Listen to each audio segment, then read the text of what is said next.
अस्सलाम वालेकुम। जैसा कि आप ये जानते हैं कि मेरा ये चैनल उर्दू के बारे में है, तो इस हवाले से आज मैंने उर्दू ज़ुबान के बारे में ये वीडियो बनाई है, जिसमें उर्दू ज़ुबान का मुख्तसर तारुफ़ बयान किया है।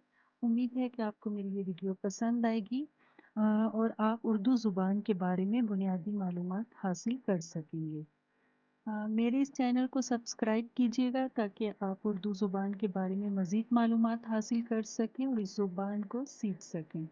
तो आइए शुरू करते हैं आज की हम अपनी वीडियो, जिसमें मैंने उर्दू ज़ुबान का तारुफ़ बयान किया है। तो उर्दू ज़ुबान के तारुफ़ से पहले बात करते हैं कि जैसे कि आप सब जानते हैं कि उर्दू हमारी कौमी ज़ुबान है। कौमी ज़ुबान क्या है? किसी भी कौम या मुल्क में बहुत से अफ़राद मुख्तलिफ़ इलाकों में मुख्तलिफ़ ज़ुबानें बोलते हैं। वो ज़ुबानें वहाँ की इलाकाई ज़ुबान या उन अफ़राद की मादरी ज़ुबान कहलाती है। अब उस मुल्क के लोगों को आपस में जोड़ने के लिए, उनमें राब्ता कायम करने के लिए एक ऐसी ज़ुबान है जो कि तमाम अफ़राद बोल सकते हैं, समझ सकते हों। वो ज़ुबान उस मुल्क की कौमी ज़ुबान कहलाती है, जो उन तमाम इलाक़ों को आपस में मिलाकर, आपस में जोड़ के रखती है, उनमें राब्ता कायम करती है। तो वो ज़ुबान कौमी ज़ुबान है। अब आप जैसे स्क्रीन पे देख सकते हैं कि कौमी ज़ुबान की अहमियत, कि किसी भी मुल्क या कौम की कौमी ज़ुबान बहुत अहमियत की हामिल होती है। कौमी ज़ुबान उस मुल्क के शहरियों की पहचान और इत्तेहाद को फ़रोग़ देती है। कौमी ज़ुबान उस मुल्क के मुख्तलिफ़ इलाकों के लोगों के दरमियान राब्ते का ज़रिया होती है। अब जैसा कि आप जानते हैं कि उर्दू हमारी कौमी ज़ुबान है, तो ये लफ्ज़ उर्दू किस ज़ुबान का है? इसके क्या मायने हैं? तो लफ्ज़ उर्दू जो है ये तुर्की ज़ुबान का लफ्ज़ है, जिसके मायने हैं लश्कर।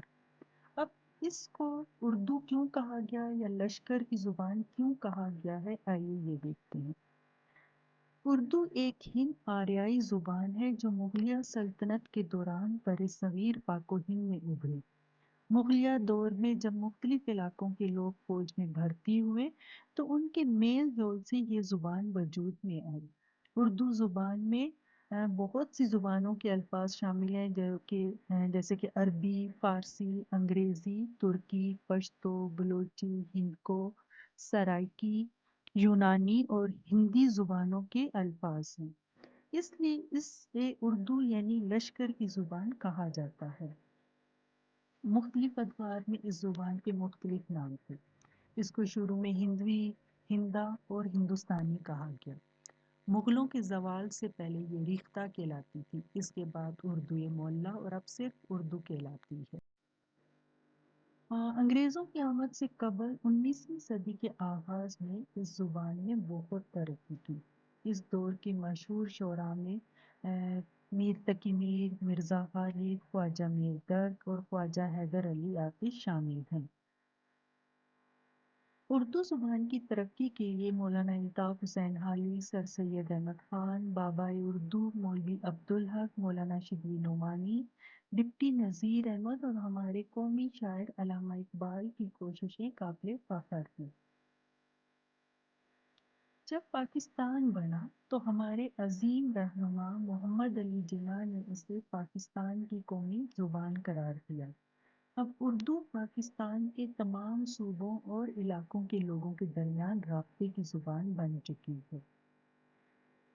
आप जानते हैं कि उर्दू ज़ुबान के हरूफ तहज्जी की तादाद 52 है और इस ज़ुबान के जानने वालों को अरबी और फ़ारसी ज़ुबान सीखने में आसानी होती है। उर्दू हमारी कौमी पहचान है। हम दुनिया के किसी भी मुल्क में चले जाएं, वहाँ हमें उर्दू बोलने, समझने, लिखने और पढ़ने वाले लोग मिल जाएंगे। इस वक्त ये दुनिया की अहम बड़ी ज़ुबान है। जब पाकिस्तान बना तो हमारे अजीम रहनुमा बानी पाकिस्तान जनाब मोहम्मद अली जिन्ना ने इसे पाकिस्तान की कौमी ज़ुबान करार दिया। अब उर्दू पाकिस्तान के तमाम सूबों और इलाकों के लोगों के दरमियान राब्ते की ज़ुबान बन चुकी है।